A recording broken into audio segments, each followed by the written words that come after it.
મજામાં. છઠ્ઠું ચેપ્ટર આગળ વધારીશું. અત્યાર સુધીમાં પ્રસ્તાવના જોઈ લીધી, ડીએનએની લાક્ષણિકરણ જોઈ લીધું, ન્યુક્લિક એસિડની રાસાયણિક સંરચના જોઈ, વોટસન ક્રિકનું મોડેલ જોયું, ડીએનએની જનીની માહિતીનો સૂચિતાર્થ સ્પષ્ટીકરણ કરાવડાવ્યું, પ્રસ્થાપિત પ્રણાલી જોયું, ડીએનએના કુંતલનું પેકેજિંગ ગયા લેક્ચરમાં જોયું અને સાથે સાથે બેક્ટેરિયલ રૂપાંતરણ માટે ગ્રિફિથનો પ્રયોગ જોયો. ચાલો આજે નવા ક્વેશ્ચનથી શરૂઆત કરીએ. નવો સવાલ એવું કહે છે, રૂપાંતરિત સિદ્ધાંત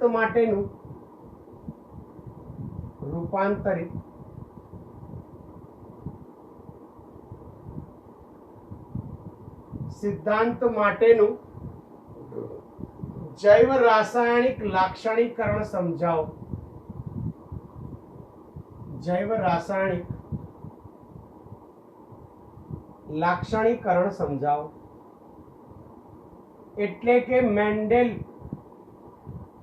સટન અને મોર્ગનના પ્રયોગોને સાબિત કરવા માટે ગ્રિફિથ એ રૂપાંતરણનો પ્રયોગ કર્યો હતો. એની ચર્ચા આપણે ગયા લેક્ચરમાં કરી. જ્યાં સુધી એવરી, મેકલિયોડ અને મેકકાર્ટી નામના વૈજ્ઞાનિકો 1933 થી 1944 તો એવરી, મેકલિયોડ અને મેકકાર્ટીના સંશોધન પહેલા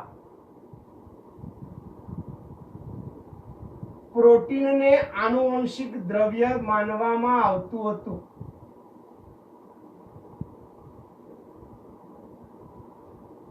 જો આપણા ગયા ચેપ્ટરના જે મિત્રો હતા, મેન્ડેલ, મોર્ગન, સટન, એ બધા તો શું કહેતા હતા કે રંગસૂત્ર જેવી કોઈ રચના હોય કોષના કોષ કેન્દ્રમાં, એને કારણે આનુવંશિકતા આવે. પણ એ આનુવંશિકતા માટે કોણ જવાબદાર એ લોકો સમજાવી શક્યા નહોતા. એટલે એવરી, મેકલિયોડ અને મેકકાર્ટી નામના વૈજ્ઞાનિકોએ 1933 થી 1944 સંશોધન કર્યું. એ પહેલા લોકો એવું માનતા હતા કે પ્રોટીન આનુવંશિક દ્રવ્ય છે. જ્યારે ગ્રિફિથના રૂપાંતરિત સિદ્ધાંતની,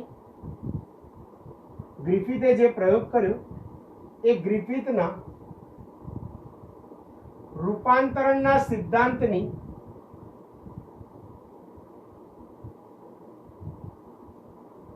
પ્રતિકૃતિ, ટેમ્પલેટ, એટલે ગ્રિફિથનો જે રૂપાંતરણનો સિદ્ધાંત હતો એની પ્રતિકૃતિ એટલે એની જૈવ રાસાયણિક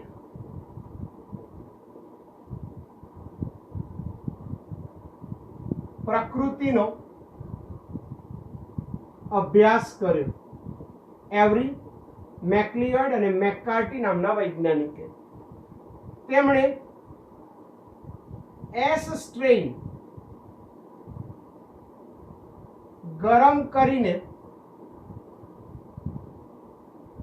મૃત કરેલા, એટલે એસ જાતિના જે ગરમ કરીને મૃત કરેલા બેક્ટેરિયા હતા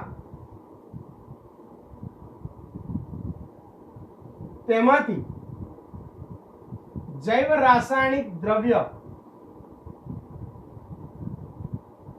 ડીએનએ, આરએનએ અને પ્રોટીનને છૂટા કર્યા. કોણે? એવરી, મેકલિયોડ અને મેકકાર્ટીએ ગ્રિફિથના રૂપાંતરણના સિદ્ધાંતની જૈવ રાસાયણિક પ્રકૃતિનો અભ્યાસ કર્યો. ગરમ કરીને મૃત કરેલા એસ સ્ટ્રેઇન બેક્ટેરિયામાંથી ડીએનએ, આરએનએ અને પ્રોટીનને શોધી કાઢ્યું. અને એમણે જોયું કે કયું દ્રવ્ય આર સ્ટ્રેઇનને, જીવંત જાતિને એસ સ્ટ્રેઇનમાં રૂપાંતરિત કરે છે. એટલે આ ડીએનએ, આરએનએ કે પ્રોટીન એમાંથી કયું દ્રવ્ય જીવંત આર સ્ટ્રેઇનને એસ કોષોમાં રૂપાંતરિત કરે છે? એમણે જોયું કે આ બેક્ટેરિયામાં રહેલા, આ બેક્ટેરિયાના જીવન ચરિત્ર પર પ્રોટીએઝ અને આરએનએઝ ઉત્સેચકનો ઉપયોગ કર્યો. હવે 11મા ધોરણમાંથી એટલું તો ભણીને આયા જ હોય કે પ્રોટીએઝ ઉત્સેચક પ્રોટીનના પાચન પર અસર કરે અને આરએનએઝ ઉત્સેચક આરએનએ ના પાચન પર. તો એમણે બેક્ટેરિયામાં આર સ્ટ્રેન બેક્ટેરિયા જે એસ સ્ટ્રેનમાં ફેરવાઈ ગયા એના પ્રોટીએઝ અને આરએનએઝ ઉત્સેચકનો ઉપયોગ કર્યો. તો એમના પ્રોટીન અને આરએનએ ના પાચનમાં કોઈ અવરોધ આવ્યો નહીં. પ્રોટીન અને આરએનએ ના પાચનમાં અવરોધ આવ્યો નહીં. પરંતુ જ્યારે ડીએનએ ઉત્સેચકનો ઉપયોગ કર્યો તો પાચનની ક્રિયા અવરોધાઈ. એટલે પાચનની ક્રિયામાં અવરોધ આવ્યો. એના પરથી એમણે પ્રસ્થાપિત કર્યું કે આર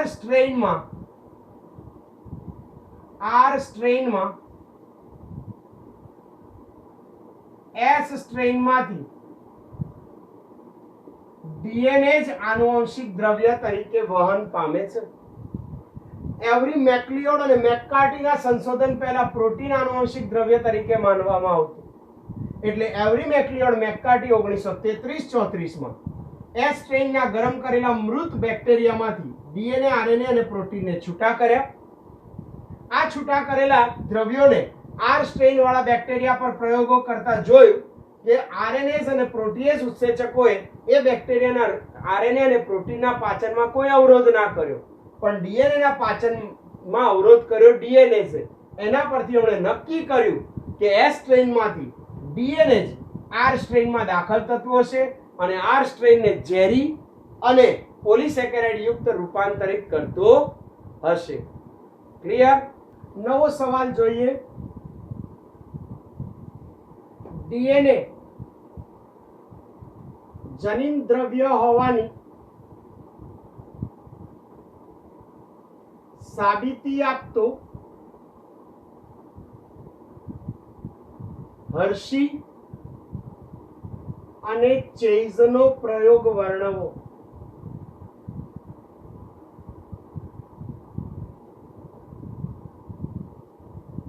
ડીએનએ જનીન દ્રવ્ય છે એવું પ્રસ્થાપિત કરતો રૂપાંતરણનો સિદ્ધાંત ગ્રિફિથનો જોયો. રૂપાંતરિત સિદ્ધાંત માટેનું જૈવ રાસાયણિક લાક્ષણિકરણ. હજી આગળ જોઈએ તો ડીએનએ જનીન દ્રવ્ય હોવાની સાબિતી આપતો હર્શી અને ચેઝનો પ્રયોગ જોઈએ.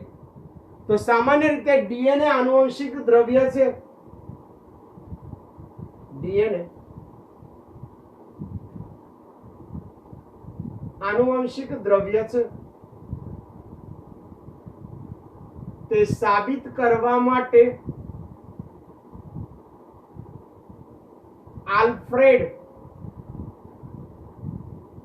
હર્શી ચરસી ના કરતા હો, એ કોઈ ચરસ ગાંજો નહોતો લેતો, એટલે આલ્ફ્રેડ હર્શી અને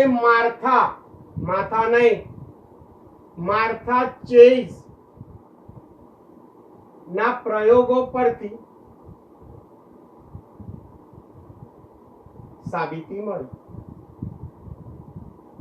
ડીએનએ આનુવંશિક દ્રવ્ય છે તે સાબિત કરવા આલ્ફ્રેડ હર્શી અને માર્થા ચેઝ પરના પ્રયોગો પરથી સાબિતી મળી. તેઓએ બેક્ટેરિયાને ચેપગ્રસ્ત કરતા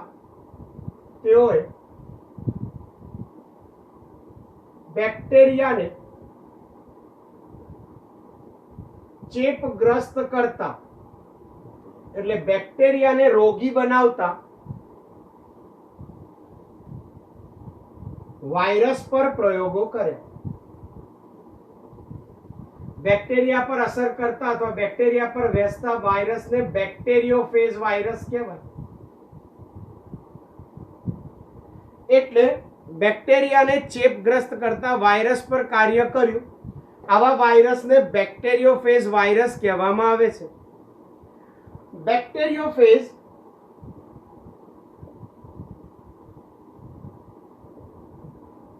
એ બેક્ટેરિયાની સપાટી પર પ્રસ્થાપિત થાય છે.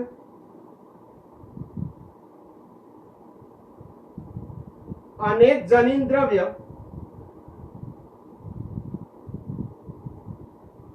બેક્ટેરિયામાં દાખલ કરે છે.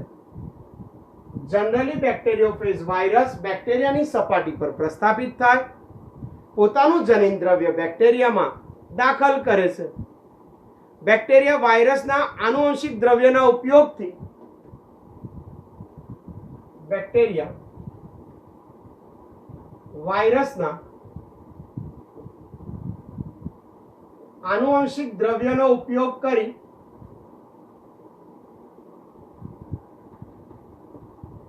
એટલે જે જનીન દ્રવ્ય વાયરસનું બેક્ટેરિયામાં દાખલ થયું, બેક્ટેરિયા એના ઉપયોગથી અનેક વાયરસના કણોનું નિર્માણ કરે છે. અનેક વાયરસ કણોનું નિર્માણ કરે છે.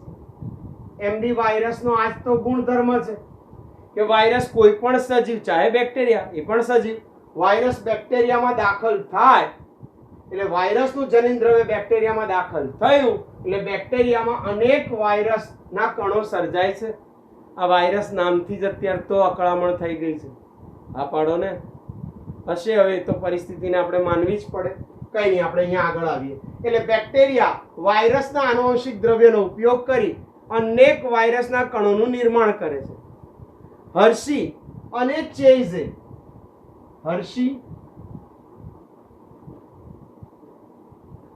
ચેઝે વાયરસનું પ્રોટીન કે ડીએનએ દાખલ થાય છે તે નક્કી કરતો પ્રયોગ કર્યો. એટલે જનીન દ્રવ્ય તરીકે પ્રોટીન દાખલ થાય છે કે ડીએનએ, એ માટેનો પ્રયોગ હર્શી અને ચેઝે કર્યો. કેટલાક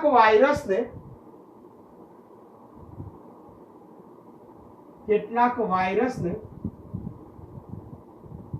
રેડિયો એક્ટિવ ફોસ્ફરસ કોના બંધારણમાં હોય? Nucleic acid. એટલે કેટલાક રેડિયો એક્ટિવ વાયરસને રેડિયો એક્ટિવ ફોસ્ફરસ અને કેટલાકને રેડિયો એક્ટિવ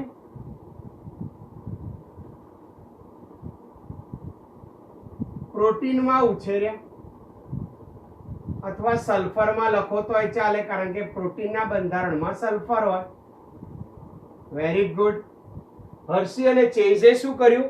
કેટલાક વાયરસને રેડિયો એક્ટિવ ફોસ્ફરસમાં ઉછેર્યા અને કેટલાકને રેડિયો એક્ટિવ સલ્ફર. ફોસ્ફરસ કોના બંધારણમાં? ડીએનએ ના બંધારણમાં. અને સલ્ફર કોના બંધારણમાં? પ્રોટીનના બંધારણમાં. જે વાયરસને રેડિયો એક્ટિવ ફોસ્ફરસ માધ્યમમાં ઉછેર્યા, જે વાયરસને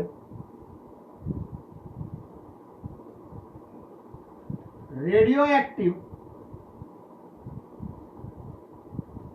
ફોસ્ફરસના માધ્યમમાં ઉછેર્યા,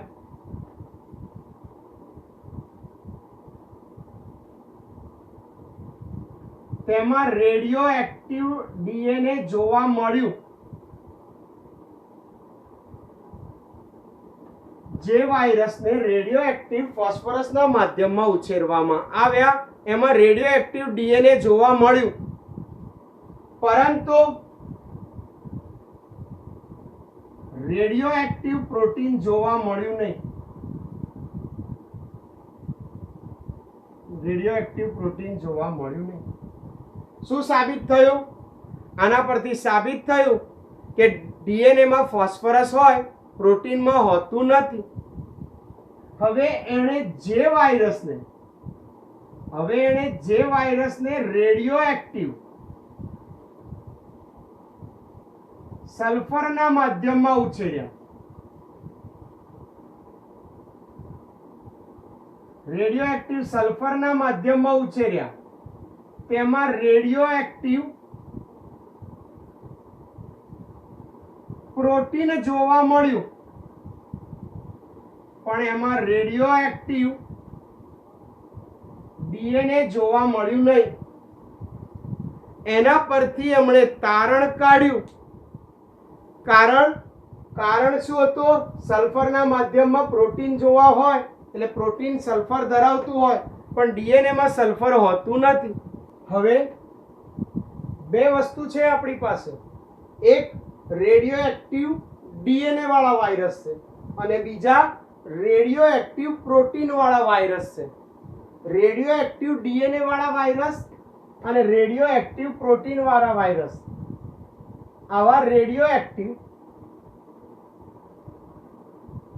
બેક્ટેરિયોફેજ ને વાયરસ જ છે ને, એટલે આવા રેડિયો એક્ટિવ બેક્ટેરિયોફેજ ને ઈ કોલાઈ પર, ઇશેરેશિયા કોલાઈ પર પ્રસ્થાપિત કરવામાં આવે. હવે જેમ જેમ ઈ કોલાઈ બેક્ટેરિયા પર પ્રસ્થાપિત કર્યા એટલે બેક્ટેરિયામાં જેમ જેમ સંક્રમણ આગળ વધ્યું, જેમ જેમ સંક્રમણ આગળ વધે તેમ તેમ વાયરસની ફરતે આવેલું પ્રોટીનનું બનેલું કેપ્સિડ દૂર થાય. એટલે વાયરસ બેક્ટેરિયોફેજ વાયરસ ઈ કોલાઈ બેક્ટેરિયા પર પ્રસ્થાપિત કરતા સંક્રમણ, વાયરસનો ચેપ લાગ્યો બેક્ટેરિયાને. જેમ જેમ સંક્રમણ આગળ વધ્યું વાયરસની ફરતે આવેલું કેપ્સિડનું આવરણ બેક્ટેરિયાથી અલગ થઈ ગયું. એટલે વાયરસથી કેપ્સિડ દૂર થયું. હવે બેક્ટેરિયાને સેન્ટ્રીફ્યુઝ જોરથી હલાવવામાં આવે બ્લેન્ડરની મદદથી. એટલે સેન્ટ્રીફ્યુઝ કરતા બેક્ટેરિયા અને વાયરસ છૂટા પડી ગયા. રેડિયો એક્ટિવ બેક્ટેરિયોફેજ વાયરસ હતા. એક રેડિયો એક્ટિવ વાયરસ હતા ડીએનએ વાળા અને બીજા હતા રેડિયો એક્ટિવ સલ્ફર વાળા એટલે પ્રોટીન વાળા. બંને રેડિયો એક્ટિવ ડીએનએ અને પ્રોટીન વાળા વાયરસને ઈ કોલાઈ પર મૂક્યા. બ્લેન્ડર એટલે જોરથી તોડવા માટે એમને ફેરવવામાં આવ્યું. બ્લેન્ડર એક પ્રકારની વલોણી, પણ અહીંયા એવું ન કરતા, બ્લેન્ડરની મદદથી એમને જોરથી હલાવતા સંક્રમણ વધતું ગયું. વાયરસનું કેપ્સિડનું આવરણ દૂર થયું. બેક્ટેરિયાને સેન્ટ્રીફ્યુઝ કરતા બેક્ટેરિયા અને વાયરસ દૂર થયા. જે બેક્ટેરિયાને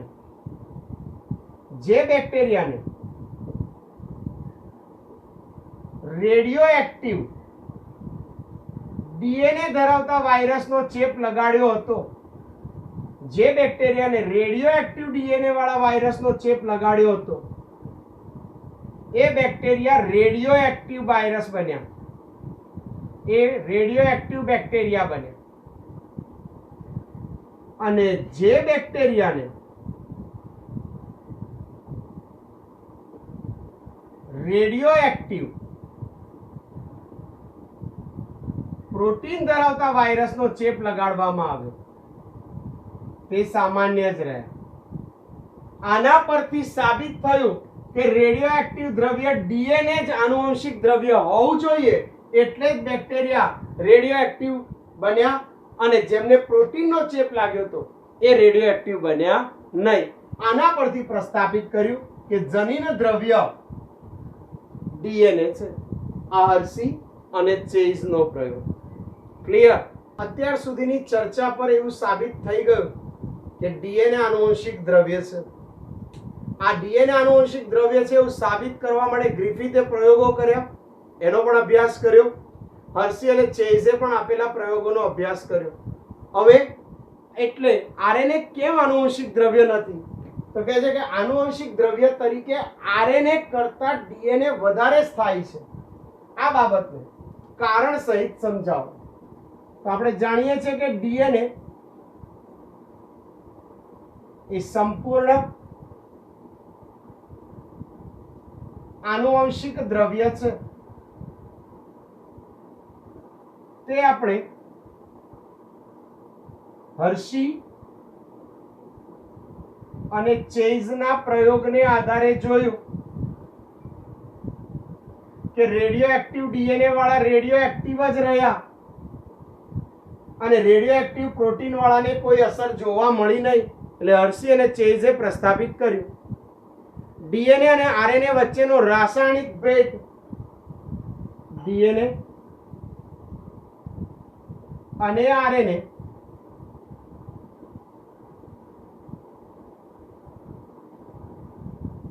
વચ્ચેનો રાસાયણિક ભેદ એટલે બંનેની રચનામાં જોવા મળતો રાસાયણિક ભેદ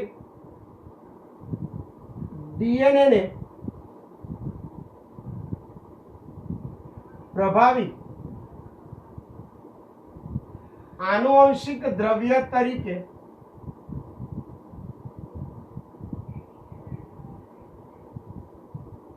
પ્રસ્થાપિત કરવા નીચેના કારણો ધરાવે છે. ડીએનએ અને આરએનએ વચ્ચેનો રાસાયણિક ભેદ ડીએનએ ને પ્રભાવી આનુવંશિક દ્રવ્ય તરીકે પ્રસ્થાપિત કરવા નીચેના કારણો અથવા નીચેના માપદંડો ધરાવે છે, જેને કારણે ડીએનએ પ્રભાવી અને આરએનએ ડીએનએ કરતા થોડો ઓછો પ્રભાવી. એક તો આનુવંશિક દ્રવ્ય કેવું હોવું જોઈએ, તો કહે છે કે તે પોતે જ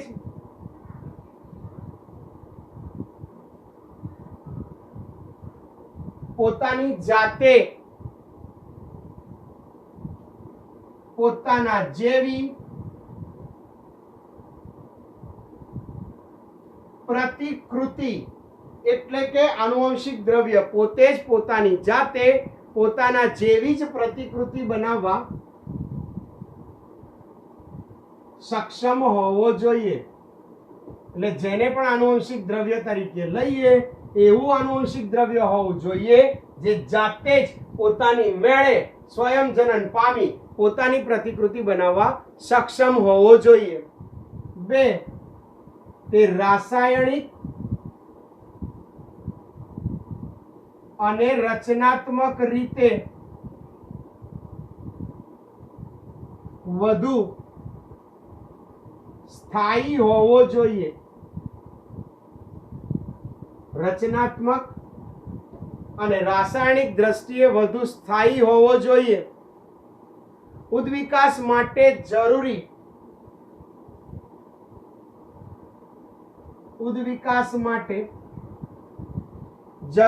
એટલે જ્યારે ઉદ્વિકાસ થતો હોય એના માટે જરૂરી ધીમા ફેરફારો માટેની તક પૂરી પાડવા સક્ષમ હોવો જોઈએ.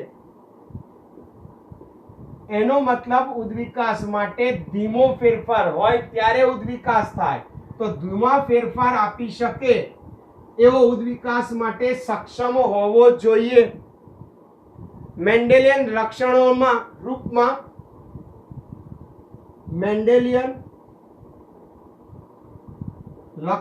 રૂપમાં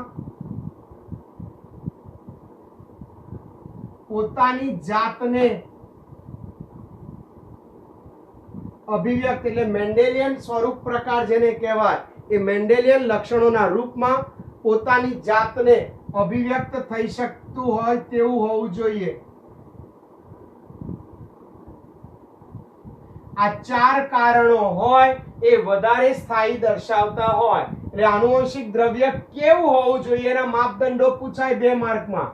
તે પોતે જ પોતાના જેવી પ્રતિકૃતિ બનાવવા સક્ષમ હોવા જોઈએ, રાસાયણિક અને રચનાત્મક રીતે સ્થાયી હોવા જોઈએ, ઉદ્વિકાસ માટે જરૂરી ધીમા ફેરફારો પૂરા પાડવાની તક માટેના સક્ષમ હોવા જોઈએ અને મેન્ડેલિયન લક્ષણોના રૂપમાં પોતાની જાતને અભિવ્યક્ત થઈ શકતું હોય એટલે જાતે જ અભિવ્યક્તિ કરી શકે એવું હોવું જોઈએ. જો બેઝ જોડ અને પૂરકતાના સિદ્ધાંતને લક્ષમાં રાખવામાં આવે, જો નાઇટ્રોજન બેઝ જોડ અને પૂરકતાના એટલે શૃંખલા પૂરક હોય એટલે પૂરકતાના સિદ્ધાંત બેઝ જોડ અને પૂરકતાના સિદ્ધાંતને લક્ષમાં રાખવામાં આવે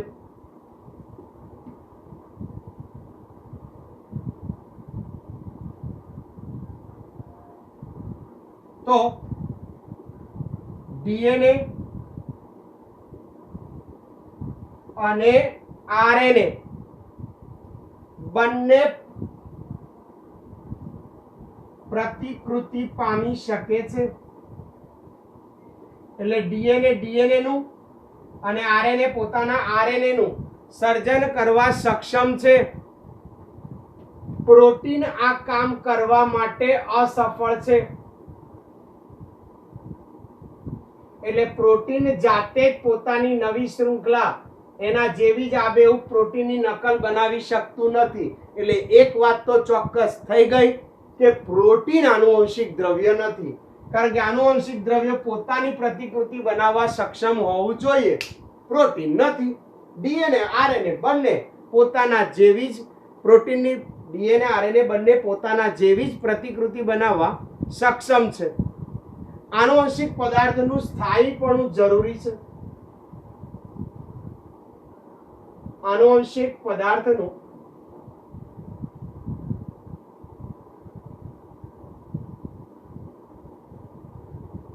સ્થાયીપણું એટલે સ્થિરતા વધારે જરૂરી છે. જીવન ચક્રની અવસ્થાઓ જીવન ચક્રની અવસ્થા એટલે બાલ્યાવસ્થા, યુવાવસ્થા, વૃદ્ધાવસ્થા એટલે જીવન ચક્રની અવસ્થા ઉંમર અથવા સજીવના શરીરની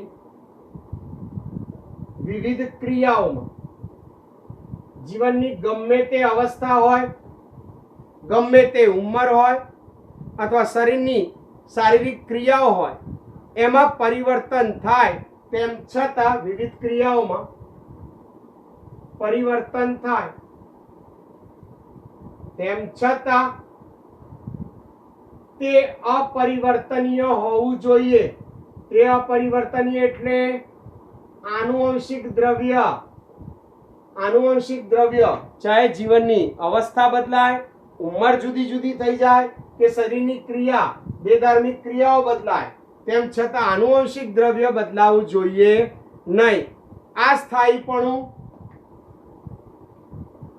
સ્થાયીપણું ગ્રિફિથના પ્રયોગ પરથી સ્પષ્ટ થાય છે. ગ્રિફિથના પ્રયોગો પરથી આવું સ્થાયીપણું સ્પષ્ટ થાય છે. કેવી રીતે સાબિત થયું? એનું કારણ છે ગરમીથી બેક્ટેરિયા મૃત્યુ પામ્યા. ગરમીથી બેક્ટેરિયા મૃત્યુ પામ્યા, તેમ છતાં તેના ડીએનએ ઝેરીપણાનો ગુણ ગુમાવ્યો નહીં. ઝેરીપણાનો ગુણ ગુમાવ્યો નહીં. યાદ કરો, ગરમ મૃત કરેલા બેક્ટેરિયાને આર બેક્ટેરિયા સાથે ભેગા કર્યા તો ગરમ મૃત બેક્ટેરિયાનું જનીન દ્રવ્ય આરમાં ગયું અને આરને રૂપાંતરણ કરી નાખ્યું. એટલે અવસ્થા આખી બદલાઈ જવા છતાં ડીએનએ પોતાનો ગુણધર્મ ગુમાવ્યો નહીં.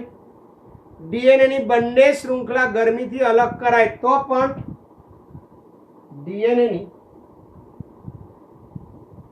બંને શૃંખલાને ગરમીથી દૂર કરવામાં આવે તો પણ એકબીજા સાથે અનુકૂળ પરિસ્થિતિમાં જોડાઈ જાય છે. એટલે ડીએનએ ની બંને શૃંખલાને ઝેરી ગરમીથી દૂર કરવામાં આવી હોય તો પણ યોગ્ય પરિસ્થિતિમાં જોડાઈ જાય છે. આપણે જ્યારે શરૂઆતમાં ન્યુક્લિક એસિડની સંરચના જોઈ ત્યારે કીધું હતું કે આરએનએ ની સંરચનામાં દરેક ન્યુક્લિયોટાઇડ પર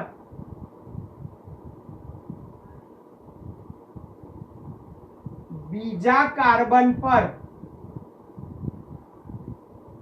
એક OH જૂથ, વિડિયો નંબર 1 છઠ્ઠા ચેપ્ટરનો, એમાં આપણે એવું સમજાયું હતું કે આરએનએ ની સંરચનાના દરેક ન્યુક્લિયોટાઇડમાં બીજા કાર્બન પર એક OH જૂથ પ્રતિક્રિયાશીલ સમૂહ તરીકે વધારાનો હોય છે. પ્રતિક્રિયાશીલ સમૂહ તરીકે વધારાનો હોય છે.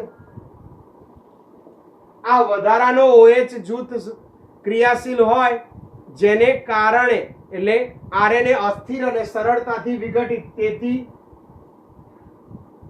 આરએનએ સરળતાથી અસ્થાયી બને છે અને એનું વિઘટન પણ સરળતાથી કરી શકાય છે. આરએનએ ની સંરચનાના ન્યુક્લિયોટાઇડના બીજા કાર્બન પરના OH જૂથ પ્રતિક્રિયાશીલ જેને કારણે આરએનએ અસ્થિર બને, અસ્થાયી અને વિઘટન પણ સરળતાથી પામે છે. સામાન્ય રીતે કહે છે કે આરએનએ ની સાપેક્ષે ડીએનએ વધુ સ્થાયી, એટલે આરએનએ ની સાપેક્ષે ડીએનએ વધુ સ્થાયી, કારણ રાસાયણિક દ્રષ્ટિએ ઓછો સક્રિય હોય છે. આરએનએ ની સાપેક્ષે ડીએનએ વધુ સક્રિય સ્થાયી કેમ? કારણ કે રાસાયણિક દ્રષ્ટિએ ઓછો સક્રિય હોય છે અને રચનાત્મક રીતે વધારે સ્થાયી હોય છે. રચનાત્મક રીતે વધુ સ્થાયી, કારણ કે એમાં આવો કોઈ વધારાનો OH ગ્રુપ હોતો નથી. એટલે આરએનએ ની સાપેક્ષે ડીએનએ કેમ વધારે સ્થાયી પાછો? કારણ કે રાસાયણિક દ્રષ્ટિએ થોડો ઓછો સક્રિય હોય, રચનાત્મક રીતે ડીએનએ વધારે સ્થાયી હોય છે. આમ ડીએનએ સારું આનુવંશિક દ્રવ્ય વર્તે છે. આથી ડીએનએ સારું આનુવંશિક દ્રવ્ય તરીકે જોવા મળે છે. સાથે સાથે ડીએનએ માં યુરેસિલના બદલે થાઇમિન હોય છે. ડીએનએ માં યુરોસિલના બદલે થાઇમિન, જે થોડું ડીએનએ ને વધારે સ્થાયીપણું આપે છે, એટલે ડીએનએ વધારે સ્થાયી બને છે. એક વાત ચોક્કસપણે છે કે ડીએનએ અને આરએનએ બંનેમાં વિકૃતિ આવી શકે છે. ડીએનએ અને આરએનએ બંનેમાં વિકૃતિ આવી શકે છે. એનો મતલબ ડીએનએ હોય કે આરએનએ, બંનેની નાઇટ્રોજન બેઝના ક્રમમાં ફેરફાર ગમે ત્યારે આવી શકે, પરંતુ આરએનએ ઝડપી અસ્થાયી બને છે અને ઝડપી વિકૃતિ પામે છે. આરએનએ ઝડપી અસ્થાયી બને અને ઝડપી વિકૃતિ પામે છે. પરિણામે આરએનએ ના જીનોમ મોટા ભાગે વાયરસમાં જોવા મળે અને વાયરસમાં આરએનએ વધારે ઝડપથી વિકૃતિ પામે છે. પ્રોટીન સંશ્લેષણ માટેના સંકેતો આરએનએ પર હોય, એટલે આરએનએ પ્રોટીન સંશ્લેષણમાં મહત્વનો ભાગ ભજવે છે. તો પ્રોટીન સંશ્લેષણ માટે આરએનએ બહુ જરૂરી, પરંતુ આનુવંશિક દ્રવ્યની ચર્ચા કરવી હોય તો એના માટે તો ડીએનએ સ્થાયી દ્રવ્ય તરીકે વર્તે છે. ડીએનએ જનીન દ્રવ્યની માહિતીના સંગ્રહ માટે વધારે યોગ્ય છે, જ્યારે જનીનિક માહિતીના સ્થળાંતરણ માટે આરએનએ. ફરી એકવાર, ડીએનએ સંપૂર્ણ આનુવંશિક દ્રવ્ય છે. તે હર્શી ચેઝના પ્રયોગને આધારે સાબિત કર્યું. ડીએનએ આરએનએ વચ્ચેનો રાસાયણિક ભેદ ડીએનએ ને પ્રભાવી આનુવંશિક દ્રવ્ય તરીકે પ્રસ્થાપિત કરે. એના માપદંડો: કોઈ પણ આનુવંશિક દ્રવ્ય પોતે જ પોતાની પ્રતિકૃતિ બનાવવા સક્ષમ હોવું જોઈએ, રાસાયણિક અને રચનાત્મક રીતે સ્થિર, ઉદ્વિકાસ માટે ધીમા ફેરફારો માટેની તક પૂરી પાડવા સક્ષમ હોવા જોઈએ, મેન્ડેલિયન લક્ષણોના રૂપમાં પોતાની જાતને અભિવ્યક્ત થઈ શકે તેવા હોવા જોઈએ. જો બેઝ અને પૂરકતાના સિદ્ધાંતના આધારે જોઈએ તો ડીએનએ આરએનએ બંને આની જેમ બંને પોતાની પ્રતિકૃતિ બનાવી શકે છે. પ્રોટીન આ કરી શકતું નથી, એટલે પ્રોટીન આ રેસમાંથી દૂર થઈ ગયું. આનુવંશિક પદાર્થનું સ્થાયીપણું એવું હોવું જોઈએ કે જીવન ચક્ર હોય, ઉંમર હોય કે સજીવની ગમે તે શરીરની ક્રિયા પરિવર્તિત થાય, પણ જનીન દ્રવ્ય પરિવર્તિત ના થાય. એ આપણે ગ્રિફિથના પ્રયોગોમાં ઝેરીપણાના ગુણ પરથી જોયું કે ગરમીથી મારી કાઢેલા તેમ છતાં બેક્ટેરિયાના જનીન દ્રવ્યે પોતાનો ગુણધર્મ ગુમાવ્યો નહીં. હવે આરએનએ ની સંરચનામાં આપણે પહેલા લેક્ચરમાં જ કીધેલું, વિડિયો લેક્ચરમાં, કે બીજા કાર્બન પર એક વધારાનું OH જૂથ હોય, પ્રતિક્રિયાશીલ સમૂહ, જે આરએનએ ને વધારે અસ્થિર બનાવે, વિઘટન. આરએનએ ને સાપેક્ષે રાસાયણિક દ્રષ્ટિએ ડીએનએ ઓછો સક્રિય છે, રચનાત્મક રીતે વધારે સ્થાયી છે. વળી ડીએનએ માં યુરેસિલ ના બદલે થાઇમિન હોય. ડીએનએ આરએનએ બંનેમાં વિકૃતિ આવે, પણ વિકૃતિ સૌથી વધારે આરએનએ માં ઝડપી અને ઝડપી વિકૃતિ અને અસ્થિર વિકૃતિ હોય છે. ટૂંકમાં આરએનએ નો જીનોમ ટૂંકી અવધિ કરતા વાયરસમાં વિકાસ પામે. પ્રોટીન સંશ્લેષણ માટેના સંકેતો આરએનએ માં આવેલા હોય છે, જ્યારે સરળતાથી અભિવ્યક્ત કરે એટલે પ્રોટીન સંશ્લેષણ માટે ડીએનએ આરએનએ પર આધાર રાખવો પડે. એટલે બે માટે ટૂંકમાં એક જ વાક્ય કહેવાય, પ્રોટીન સંશ્લેષણ માટેની માહિતીનું વહન કરવું હોય તો આરએનએ જરૂરી, અને જનીન દ્રવ્યનો સંગ્રહ કરવો હોય માહિતીનો તો ડીએનએ જવાબદાર છે.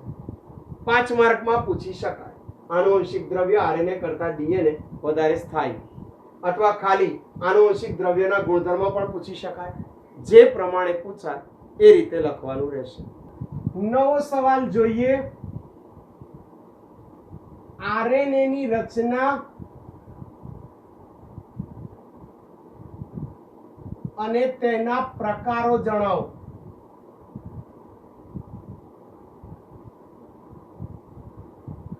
આરએનએ નું પૂરું નામ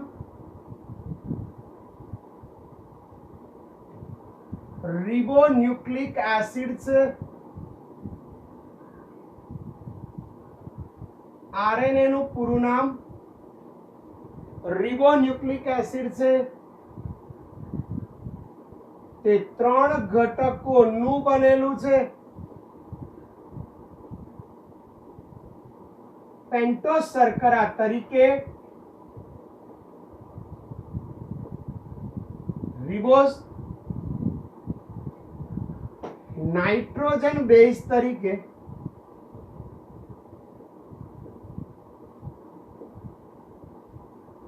એ એડેનિન, જી ગ્વાનિન, સી સાઇટોસિન અને યુ યુરેસિલ.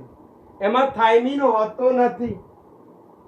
અને ત્રીજો ફોસ્ફેટ સમૂહ, જે એમને ફોસ્ફોરિક એસિડમાંથી પ્રાપ્ત થાય H3PO4. સામાન્ય રીતે એવું કહે છે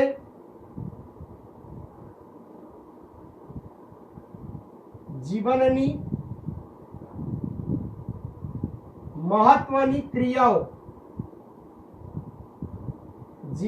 મહત્વની ક્રિયાઓ, જેવી કે ચયાપચય, ભાષાંતર.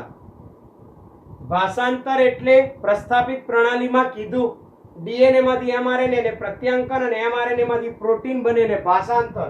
તો ચયાપચય, ભાષાંતર. જોડાણ કરતા બિનજરૂરી રંગસૂત્ર પર આવેલા જનીનોના ટુકડામાં બિનજરૂરી નાઇટ્રોજન બેઝને દૂર કરી જોડાણ કરવું, એને સ્પ્લિસિંગ કહેવામાં આવે. તો ચયાપચય, ભાષાંતર, જોડાણ કરતા આવી ક્રિયાઓ આરએનએ અંતર્ગત વિકાસ પામે છે. એટલે આરએનએ દ્વારા વિકસાવાય છે અથવા આરએનએ દ્વારા વિકાસ પામે છે. આરએનએ નું પૂરું નામ રિબોન્યુક્લિક એસિડ, 3 ઘટકોનું બનેલું, પેન્ટોસ શર્કરા, રિબોઝ નાઇટ્રોજન બેઝ AgCO અને ફોસ્ફેટ સમૂહ H3PO4. જીવનના મહત્વની ક્રિયાઓ ચયાપચય, ભાષાંતર અને જોડાણ કરતા જેવી ઘટનાઓ આરએનએ અંતર્ગત વિકાસ પામે છે. સામાન્ય રીતે એવું કહે છે કે આરએનએ ઉત્પ્રેરક તરીકે વર્તે છે. ઉત્પ્રેરક, ઉદ્દીપક તરીકે આરએનએ વર્તે છે. એટલે રાસાયણિક પ્રક્રિયાઓના વેગ વધારવામાં પણ આરએનએ મહત્વનો ભાગ ભજવે. કેમ? કારણ કે આરએનએ માં એક બીજા કાર્બન પર OH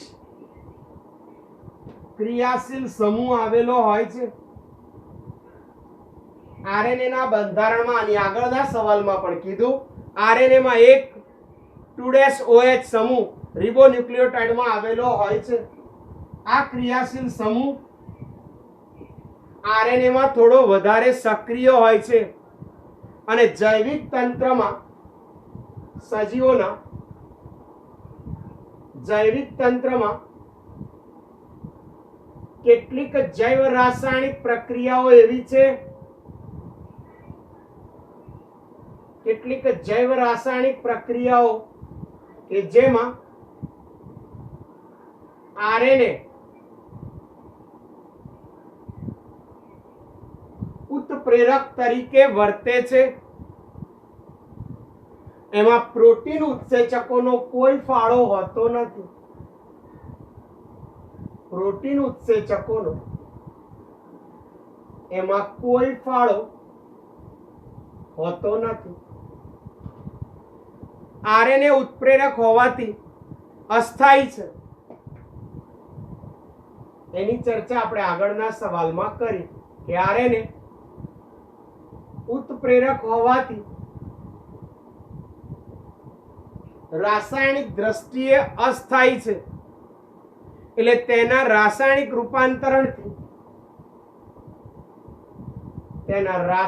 રૂપાંતરણથી ડીએનએ ની ઉત્પત્તિ થઈ. સૌથી પહેલા જનીન દ્રવ્ય આરએનએ જ હતું, પણ એ અસ્થાયી હતું એટલે ડીએનએ ની રાસાયણિક દ્રષ્ટિએ ઉત્પત્તિ થઈ. ડીએનએ ના બેવડા કુંતલ અને પૂરક કુંતલોના સમારકામને કારણે ડીએનએ પૂરક શૃંખલા ધરાવતી હોય એટલે ડીએનએ ના કુંતલમાં પૂરક શૃંખલાઓ અને બેવડા કુંતલમય રચનાને કારણે બેવડી કુંતલમય રચના ધરાવે ડીએનએ અને પૂરક શૃંખલાઓ એટલે સમારકામ પ્રક્રિયાઓનો વિકાસ, સમારકામ કોષોમાં જે કરવાનું છે એ સમારકામ ક્રિયાઓનો ના વિકાસ માટે અથવા સમારકામ ક્રિયાઓના વિકાસથી થતા પરિવર્તન સામે વિરોધી છે. ડીએનએ પૂરક શૃંખલા અને બેવડી કુંતલમય રચના ધરાવતી હોવાને કારણે સમારકામની જે ક્રિયાઓનો વિકાસ થતો હોય એને કારણે જે પરિવર્તન એની સામે વિરોધી તરીકે વર્તે છે. તો આજના લેક્ચરમાં રૂપાંતરણના સિદ્ધાંત માટેનું જૈવ રાસાયણિક લાક્ષણિકરણ, રૂપાંતરણને સાબિત કરતો હર્શી અને ચેઝનો પ્રયોગ, આરએનએ કરતા ડીએનએ વધારે સ્થાયીપણું દર્શાવે કારણ સહિત આરએનએ ની રચના અને એના પ્રકારો જોયા. અહીંયા આરએનએ ના 3 પ્રકારો વિશેષ જાણકારીમાં આપેલા છે, એમઆરએનએ, ટીઆરએનએ અને આરઆરએનએ. પણ એના વિશે 11માં ભણી ગયા છે એટલે વિશેષ જાણકારી માત્ર નીટ માટે વાંચવાની રહેશે. ક્લિયર? અહીંથી આગળ આવતા લેક્ચરમાં. Okay, by.